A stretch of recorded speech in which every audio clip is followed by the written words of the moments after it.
Another day, another game na naman tayo mga doy.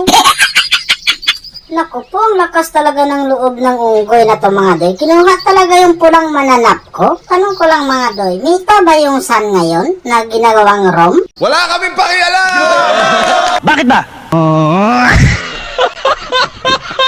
Tapos dito, sinabihan ko na talaga yung tamos namin na atakihin na niya yung Freya kasi nandito naman ako. Kaya ang ginawa ko dito mga doy, tamang panood na lang muna talaga ako. Kaya lang parang lugi talaga yung tamos mga doy. Pumasok na ako para mabigyan natin ng discount yung Freya. Yun ang tinatawag na mindset ba? Mindset lagi ay makalagot. Bigla rin palang dumami yung mga kalaban dito mga doy. Kaya lang, dumami lang talaga. Pumunta lang pala sila dito para ibigay nila yung gusto namin. Ganun ba yun? Oh shit, parang hindi ko matanggap. Ano ba yan?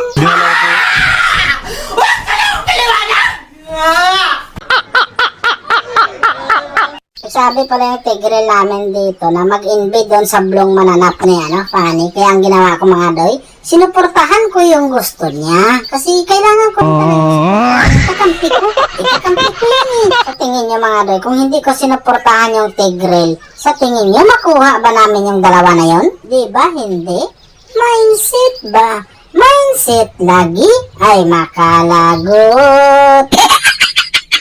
Lupit din talaga ng sana to. Kalaan ba naman, rom siya, pero nagpupush siya mga doy. Mali na nga yung gawain mo, tapos nagpupush ka pa. Uy, hulok ko na. Sinalubong mo na yung unggoy na yun, pero bakit ganun? Tanong ko lang na, do you have a problem in yourself? That's a very, very big problem. Nagkagulo na pala sila dito sa bandang taas mga doy, kaya sinuportahan ko na naman yung kakampi ko. Ang bilis ko talagang pumunta mga doy. Pumunta ako para may mabigyan ng discount at andito na yung room na sun mga doy. Ang bilis talaga tong makawala sa akin, pero sa pagkakataon na yun mga doy, parang nakalimutan na siya kung paano niya makawala. Tapos dito, pumasok na ako dito sa tore nila mga doy. Nagpatira-tira nga ako ni Granger, kaso naramdaman ko sakit ng pudi ay, kaya bumakyard ako. Tinitira ka na ng masakit tapos hindi ka pa bumakyard. Anong klaseng mindset yan, di ba?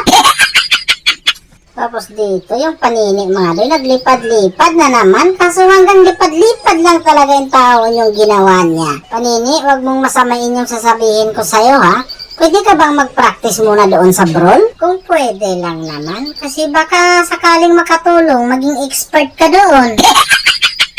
Tapos dito, inatake na pala namin yung malaking mananap mga doy. Patapos na nga yung taon kasi nakapass forward nga kami.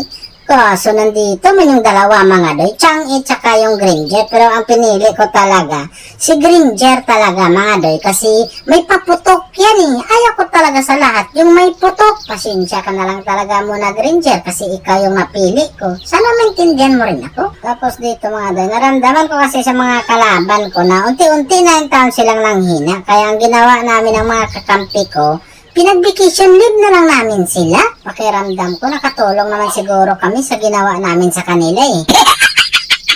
Kaya dito, narinig ko na naman yung victory!